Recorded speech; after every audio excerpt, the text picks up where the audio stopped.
Oke, selanjutnya kami akan membahas mengenai artikel yang berjudul The Association Between Earnings Management and Asset Misappropriation.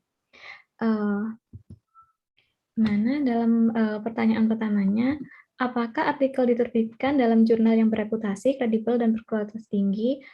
Artikel tentang The Association Between Earnings Management and Asset Misappropriation ini dipublikasikan pada tahun 2013 oleh Emerald Group Publishing Ltd, yakni pada jurnal Managerial Auditing Journal, di mana termasuk ke dalam salah satu jurnal bereputasi tertinggi, kredibel, dan berkualitas, yakni dapat dilihat berdasarkan Cimago JR 2020 bahwa jurnal MAJ ini terindeks Scopus dengan ranking Q2. Selanjutnya mengenai pertanyaan keseluruhan, apakah penelitiannya, artikel ini tuh pertanyaan penelitiannya yakni tentang apakah manajemen laba terkait dengan kejadian fraud dan jumlah misappropriated asset. Sedangkan mengapa hal itu penting? Studi tentang misappropriated asset ini penting karena substantifnya berdampak pada nilai perusahaan dan kredibilitas perusahaan. Nah, dalam beberapa penelitian menggunakan sampel kasus penipuan nyata, yakni tentang penggelapan atau penyelewengan. Nah, dalam aset misappropriated pada akhirnya itu mengarah pada pelaporan keuangan yang curang karena manajemen yang terlibat dalam penyelewengan tersebut pada akhirnya akan memanipulasi laporan keuangan untuk menyembunyikan kejahatan mereka. Nah, bagaimana cara mengatasinya? Studi sebelumnya itu telah menunjukkan bahwa dengan menggunakan akrual diskresioner, peneliti dapat mengukur tingkat perilaku oportunistik dan perkiraan penilaian akuntansi pada bagian manajer. Nah, dalam artikel ini peneliti menggunakan DA sebagai ukuran manajemen laba. Nah, untuk teorinya sendiri, penelitian ini menggunakan agensi teori di mana dalam agensi teori ini menjelaskan hubungan kontekstual antara manajemen dan pemegang saham. Nah, sedangkan untuk apakah teorinya konsisten secara logis, menurut kami iya, karena akademisi sering menggunakan teori keagenan dalam menjelaskan manajemen laba. Nah, dari perspektif expose, aset misappropriated ini tuh merupakan akibat ekstrim dari masalah keagenan. Nah, kasus aset misappropriated ini, manajer menggunakan aset perusahaan untuk kekayaan mereka sendiri dengan biaya pemegang saham. Selanjutnya, apakah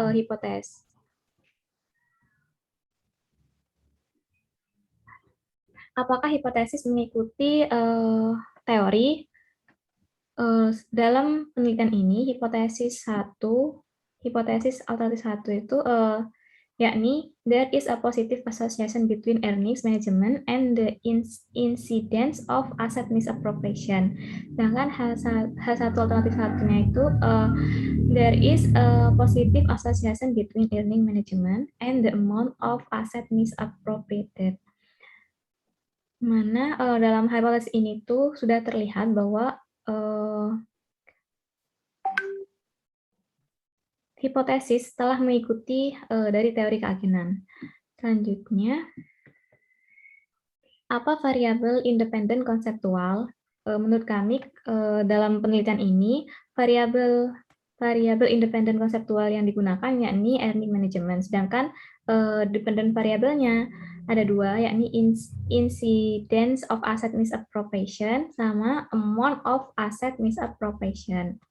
Nah, untuk research desainnya, penelitian ini menggunakan kuantitatif dengan archival study. Nah, sampel pada penelitian ini menggunakan 173 perusahaan keuangan yang terdaftar di KOSPI dan KOSDAQ yang mengalami penyelewengan aset antara Januari 2006 dan Agustus 2010. Nah, bagaimana variabel independen dioperasionalkan? Dalam penelitian ini, variabel variabel independen dioperasionalkan dengan menggunakan discretionary accruals dengan pengukuran sebagai berikut yang telah ditampilkan di layar ini,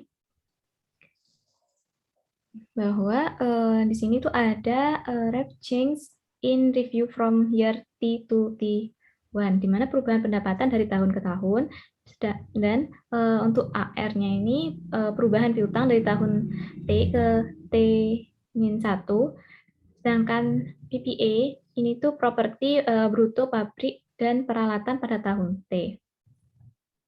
Untuk variabel dependennya, peneliti menggunakan operasionalisasinya sebagai berikut, yakni dalam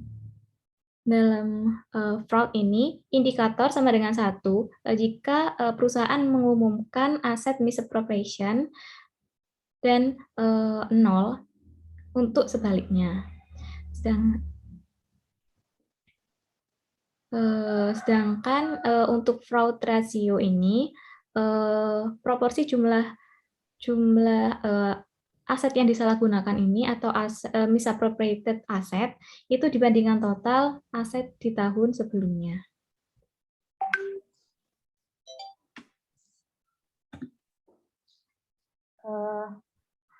Selanjutnya, potensial influentional variable. Jadi di sini ada variabel-variabel kontrol, yaitu ada ABSDA, LEV, Z-score, LIKU, cash ROA, growth, ATP, BTM, aset, big, large, for egg.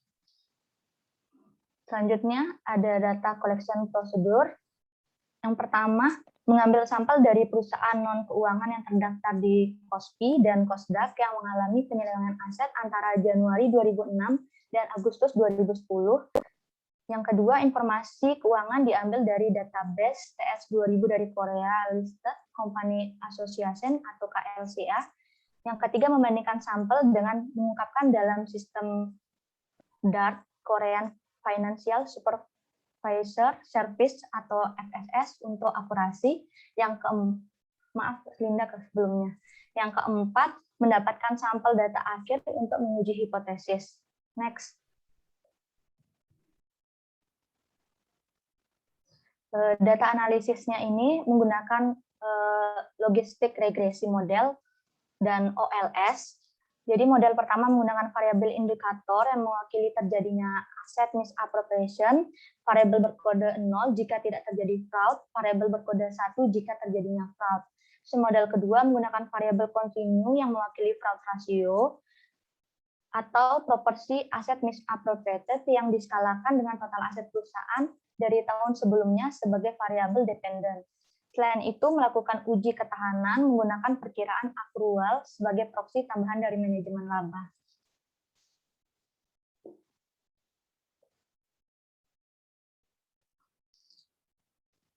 Selanjutnya dijelaskan oleh rekan saya, Anis. Baik, selanjutnya yaitu hasil dari penelitian ini, yaitu aset misappropriation memiliki hubungan positif yang signifikan dengan akrual diskresioner. Hubungan ini hanya berlaku untuk perusahaan dengan akrual diskresioner negatif. Hasilnya menunjukkan bahwa basis akrual akuntansi memberikan petunjuk untuk mengungkap penyalahgunaan aset oleh manajemen, dan dengan demikian memainkan peran penting dalam mengurangi asimetri informasi yang ada.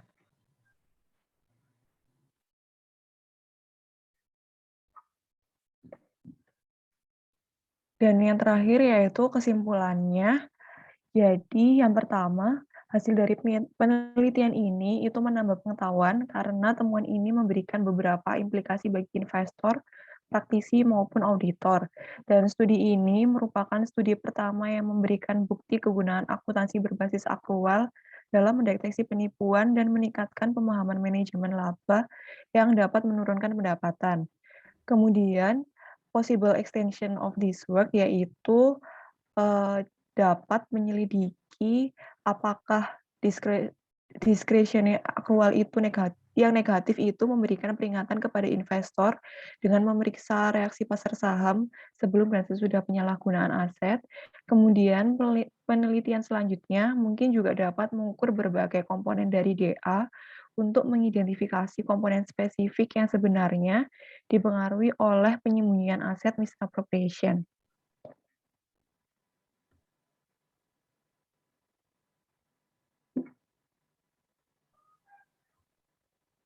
Ya, sekian presentasi dari kelompok kami. Terima kasih.